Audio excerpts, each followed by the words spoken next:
சாதிய எண்ணம் கொண்டவன் அரசியலுக்கு லாயக்கில்லை, சாதிய எண்ணம் கொண்டவன் சாமியை கூட கும்பிடுற தகுதி இல்லை என்று முழங்கிய தெய்வ திருமகனார் முத்துராமலிங்க தேவர் எப்படி சாதி வருகிறார்? எந்த இடத்துல அவர் சாதிக்கின்ற இருக்காரு? எந்த இடத்துல சாதிக்காரனுக்கு ஆதரவு நின்று இருக்காரு? இங்க பல பேர் அக்டோபர் 30 தேவர் ஜெயந்திக்கு போவாங்க. ஒரு பங்கு மஞ்சள் சோப்பு கயிறு, மஞ்சள் சோப்பு பொட்டு, தேவர் நம்மாளுக்க. அப்படியா? சரி, தேவர் நம்மாளுக்க. சரி, அவர் என்ன படிக்க? தேவர் நம்மாளுக்க. சரிடா, தேவர் என்ன? தேவர் நம்மாளுக்க. அது இருக்கட்டும்பா, தேவர் என்ன? அதெல்லாம் தெரியாது. தேவர் நம்மாளுக்க. கொண்டையங்கோட்டை மரவர் அவரு. சரிடா, கொண்டையங்கோட்டை மரவர் தான்டா. அவர் என்ன பண்ணிருக்காரு அதை பத்தி கவலை கிடையாது. தேவர் நம்மாளுக்க. மது, மாது, சூது, பெண்ணாசை, மண்ணாசை எல்லாவற்றையும் துறந்து நின்ற ஒரு தெய்வ திருமகனாருடைய ஒரு ஆலயத்துக்கு குடிச்சிட்டு ஒரு மானத்தமிழன் போவானா? போவானா?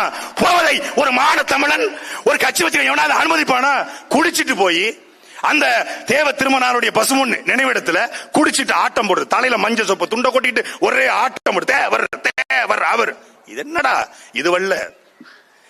தமிழ்நாட்டிலேயே தேவர் திருமகனாருடைய பெருமைகளையும் புகழையும் அவருடைய வரலாற்றையும் பேசுகிற ஒரே ஒரு தலைவன் எங்களுடைய அண்ணன் செந்தமிழன் சீமான் மட்டும்தான்.